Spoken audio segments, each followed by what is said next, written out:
آمنوا صلوا علیہ وسلموا تسلیما الصلاۃ والسلام علیک یا سیدی یا رسول اللہ وعلی آلک وصحبک یا حبیب اللہ الصلاۃ والسلام علیک یا سیدی یا رسول اللہ وعلی آلک وصحبک یا حبیب اللہ۔ حضرت سہل بن سعد رضی اللہ تعالی عنہ سے مروی ہے، فرماتے ہیں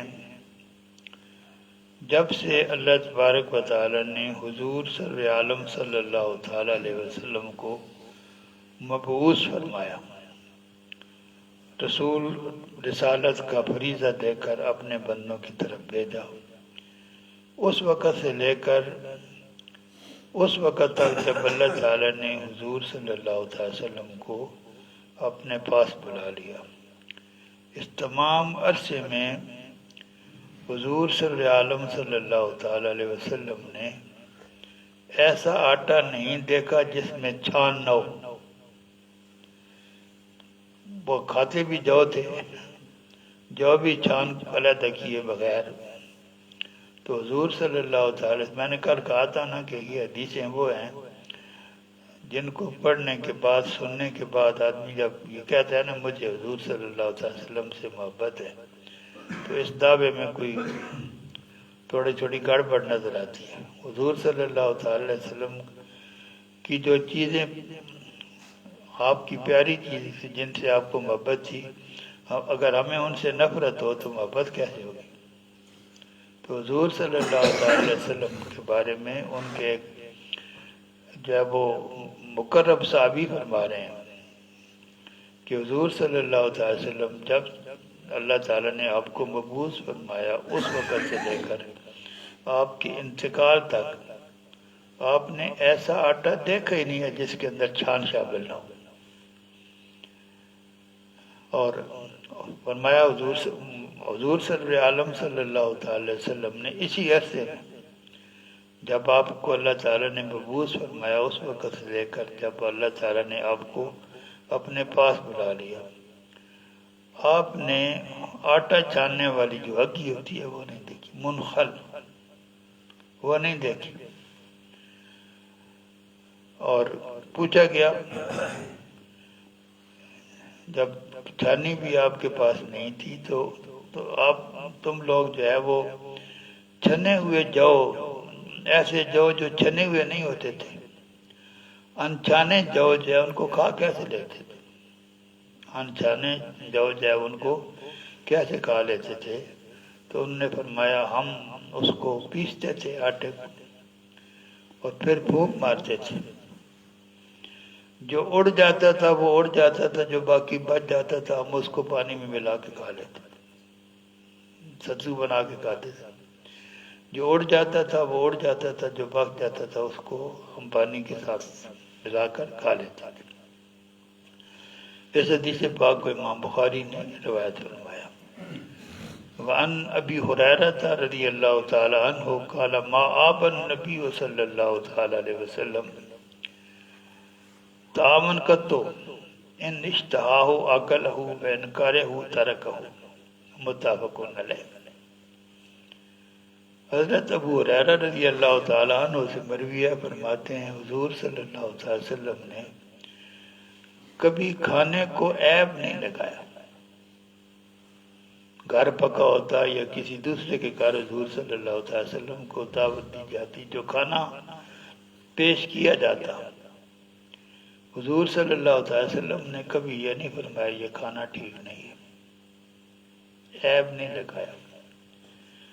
اگر طبیعت نے اس کی طلب کی کھانے کی تو کھا لیا، اور اگر طبیعت نے پسند نہیں کیا تو چھوڑ دیا۔ ہمارے ہاں فیشن ہے جب ادھر کو ہوتے ہیں نا اپنا ولیمے وغیرہ، کھانا پکتا ہے 5-10 لاکھ روپے اگلے خرچہ کرتے ہیں، اور جب کھانا ختم ہوتا ہے تو ہر آدمی جو ہے وہ کھانے میں عیب تلاش کر رہا ہوتا ہے۔ پھر ہم حضور صلی اللہ علیہ وسلم سے محبت کی بھی دعوے کرتے ہیں۔ کبھی ایسا کوئی کھانا ہوا ہے جب کھانے کے بعد لوگوں نے تبصرہ کرتے ہوئے اس میں کیڑے نہ نکالے؟ کیڑے نکالتے ہیں اس کو اپنا، اب جو ہے نا وہ ایکسپرٹ، یہ کھانے کا بڑا ایکسپرٹ ہے ظاہر کرنے کے لیے، کوئی چاولوں میں کھانا جو ہے وہ عیب نکالتا ہے، کوئی سالن میں عیب نکالتا ہے، کوئی کسی چیز میں عیب نکالتا ہے. یہ حضور صلی اللہ تعالی وسلم کی سنت کے خلاف. حضور صلی اللہ تعالی وسلم نے کبھی عیب نہیں لگایا. طبیعت ہوئی تو کھا لیا، اور اگر طبیعت نے ہوتا ہے کبھی کوئی چیز آپ کو طبیعت قبول نہیں کرتی، اس کو چھوڑ دیا. یہ حدیث پاک متفق علیہ ہے. وعن رضی اللہ تعالی عنہ ان رجلا کان یاکل اکلا کثیرا فاسلم فکان یاکل قلیلا فذکر ذلك للنبی صلی اللہ تعالی علیہ وسلم فقال ان المؤمن یاکل فی مئن واحد والکافر یاکل فی سبعۃ امعاء. رواه بخاری. یہ حدیث پاک بھی حضرت ابو ہریرہ رضی اللہ تعالیٰ عنہ سے مروی ہے. فرماتے ہیں ایک آدمی بہت زیادہ کھانے والا تھا، بہت زیادہ کھانا کھایا کرتا تھا، پھر وہ مسلمان ہو گیا.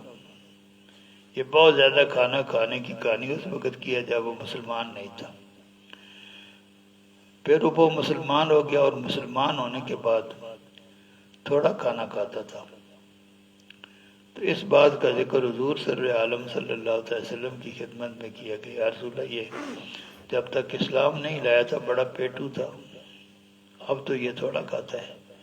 تو حضور صلی اللہ علیہ وسلم نے اصول بتایا، مومن ایک ہاتھ میں کھاتا ہے، کافر 7 ہاتھوں میں کھاتا ہے. مومن ایک ہاتھ میں کھاتا ہے اور کافر جو ہے وہ اس کو 7 ہاتھیں پھرنی پڑتی ہیں، جب جا کر وہ سیر ہوتا ہے. اس حدیث یہ حدیث پاک امام بخاری کی ہے، اور مسلم نے بھی اس حدیث پاک کو حضرت ابو موسیٰ اور ابن عمر رضی اللہ تعالیٰ عنہ سے روایت کی ہے. وفی اخرى له عن ابی ہریرہ رضی اللہ تعالیٰ عنہ ان رسول اللہ صلی اللہ تعالی وسلم ضافہ ضیف وهو کافر فامر رسول اللہ صلی اللہ تعالی علیہ وسلم بشاة فخلبت فشرب حلابها ثم اخرى فشربه ثم اخرى فشربه حتى شرب حلاب سبعها ثم انه اصبح فاسلم فامر له رسول الله صلی اللہ تعالی وسلم بشاة فخلبت فشرب حلابها ثم امر باخرى فلم يستتمها وقال رسول الله صلی اللہ تعالی وسلم المؤمن یشرب فی مئن واحد والکافر یشرب فی 7 امعاء. حضرت ابو ہریرہ رضی اللہ تعالیٰ عنہ سے مروی ہے، فرماتے ہیں کہ ایک آدمی حضور صلی اللہ علیہ وسلم کے ہاں مہمان ٹھہرا، مہمان بنا تھا، وہ کافر. حضور صلی اللہ علیہ وسلم نے حکم دیا کہ اس کے لیے ایک بکری کا دودھ دہا جائے، بکری دھوئی جائے. بکری کا دودھ دھوا گیا، اور وہ دودھ جو ہے وہ مہمان کافر مہمان جو پی گیا. پھر دوسری بکری دھوئی گئی، اس کو بھی اس نے پی لیا. پھر ایک اور دھوئی گئی، اس کو بھی پی لیا، حتیٰ کہ 7 بکریاں دھوئی گئیں اور 7 کا دودھ وہ پی گیا. پھر جب صبح ہوئی تو اللہ تعالیٰ نے اس کو کلمہ طیبہ پڑھنے کی توفیق عطا فرمائی، مسلمان ہو گیا. تو حضور صلی اللہ تعالی وسلم نے اس کے لیے بکری دھونے کا حکم دیا. تو بکری دھوئی گئی اور اس نے اس کا دودھ پی لیا. پھر دوسری بکری دھونے کا حکم دیا، دوسری بکری بھی دھوئی گئی، تو دوسری بکری کا سارا دودھ وہ ختم نہیں کر سکا. پہلی کا تو پی گیا، دوسری کا دودھ ختم نہیں کر سکا. حضور صلی اللہ علیہ وسلم نے ارشاد فرمایا، جو مومن ہے وہ ایک ہاتھ میں پیتا ہے اور کافر 7 ہاتھوں میں پیتا ہے. کھاتا بھی 7 ہاتھوں میں، پیتا بھی 7 ہاتھوں میں. یہ فرق ہے مسلمان اور کافر. وعن رضی اللہ تعالیٰ عنہ قال قال رسول اللہ صلی اللہ تعالی علیہ وسلم طعام الاثنین کافی ثلاثہ وطعام الثلاثۃ کافی الاربع متفق علیہ۔ یہ حدیث پاک بھی حضرت ابو ہریرہ رضی اللہ تعالیٰ عنہ سے مروی ہے کہ حضور صلی اللہ علیہ وسلم نے فرمایا دو آدمیوں کا کھانا ہو اور کھانے کے وقت تین آدمی موجود ہوں تو یہ دو آدمیوں کا کھانا جو ہے یہ تین آدمیوں کے لیے کافی ہے۔ دو آدمیوں کا کھانا تین آدمیوں کے لیے کافی ہے، یہ حضور صلی اللہ علیہ وسلم نے فرمایا۔ اور فرمایا تین آدمیوں کا کھانا موجود ہو اور بندے چار آ جائیں تو یہ تین آدمیوں کا کھانا جو ہے یہ چار آدمیوں کو اس کو جو ہے نا وہ سیر ہو کر کھا سکتے ہیں۔ تین آدمیوں کا کھانا ہو تو چار آدمی سیر ہو کر اسے کھا سکتے ہیں، ان کے لیے وہ کافی ہے۔ یہ حدیث پاک بھی متفق علیہ ہے۔ اور اگلی حدیث حضرت جابر رضی اللہ تعالیٰ عنہ قال سمعت رسول اللہ صلی اللہ تعالی وسلم یقول طعام الواحد یکفی اثنین وطعام الاثنین یکفی الاربع وطعام الاربعۃ یکفی ثمانیہ۔ اس حدیث پاک میں اس سے بھی زیادہ وسعت ہے۔ وہاں تو ایک کا کھانا دو کے لیے کافی تھا، دو کا تین کے لیے کافی تھا، تین کا چار کے لیے کافی تھا۔ یہ حدیث پاک حضرت جابر رضی اللہ تعالیٰ عنہ سے مروی ہے، میں نے حضور صلی اللہ تعالی وسلم کو یہ فرماتے سنا ایک آدمی کا کھانا دو آدمیوں کے لیے کافی ہے، دو کا کھانا چار کے لیے کافی ہے، دو کا کھانا چار کے لیے کافی ہے، اور چار کا کھانا آٹھ کے لیے کافی ہے۔ چار آدمیوں کا کھانا آپ کے پاس موجود ہے اور آپ آٹھ آدمی ہیں تو آپ کو پریشان ہونے کی ضرورت نہیں ہے۔ اس چار آدمیوں کے کھانے میں اللہ تعالیٰ اتنی برکت پیدا کرے گا کہ آٹھ آدمی سیر ہو کر کھا لے گا۔ تو جب آدمی مسلمان ہوتا ہے تو اس کا زاویہ نگاہ بدل جاتا ہے، اس کی سوچ بدل جاتی ہے، اس کا شوق بدل جاتا ہے، ہر چیز بدل جاتی ہے، اور اللہ تبارک و تعالیٰ خصوصی نعمتیں عطا فرماتا ہے مسلمانوں کو۔ وآخر دعوانا ان الحمد للہ رب العالمین۔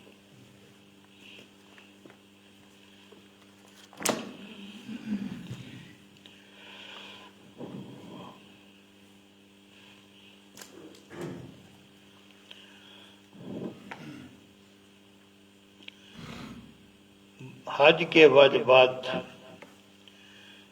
شروع کیے تھے۔ پہلا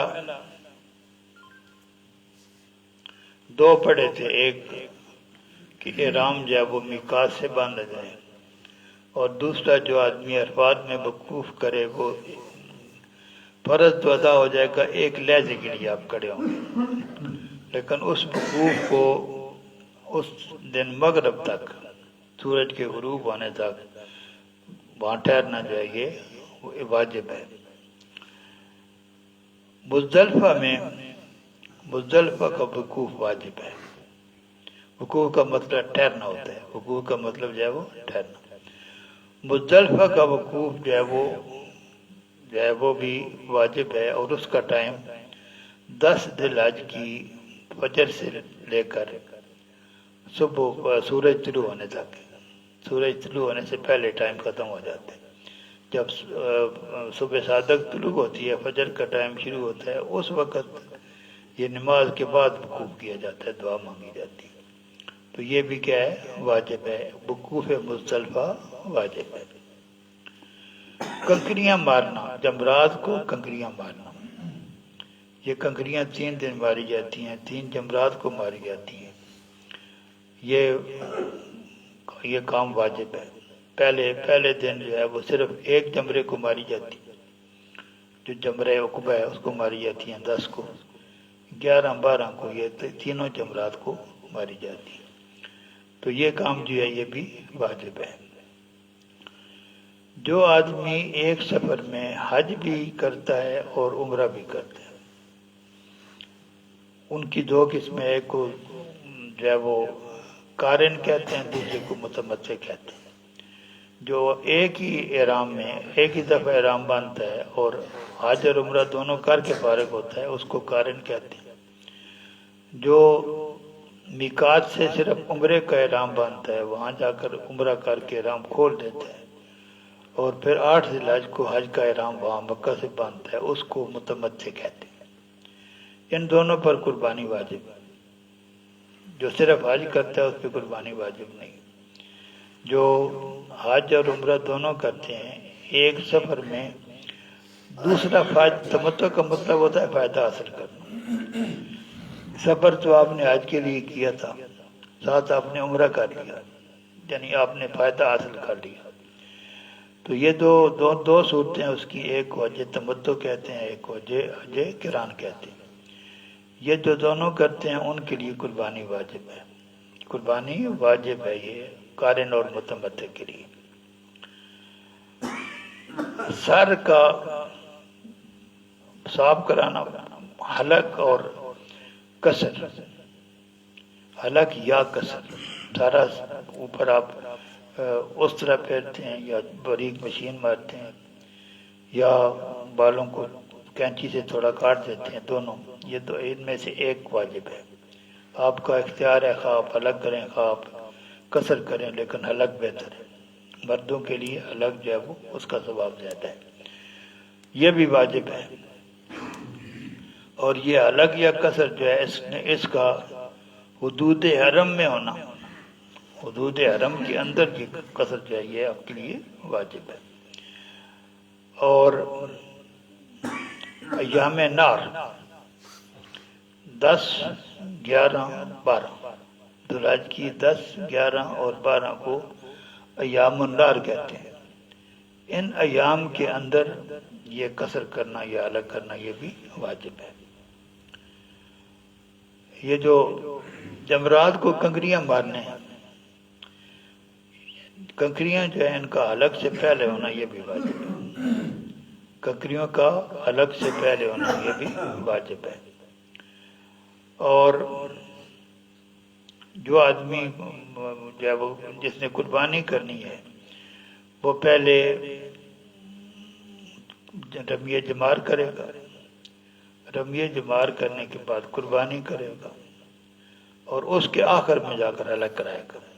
یہ 3 کام ہے نا، ان میں پہلے جمرات کو کنکریاں مارنا، اس کے بعد قربانی کرنا، اس کے بعد حلق، یہ ترتیب جو ہے یہ بھی واجب ہے۔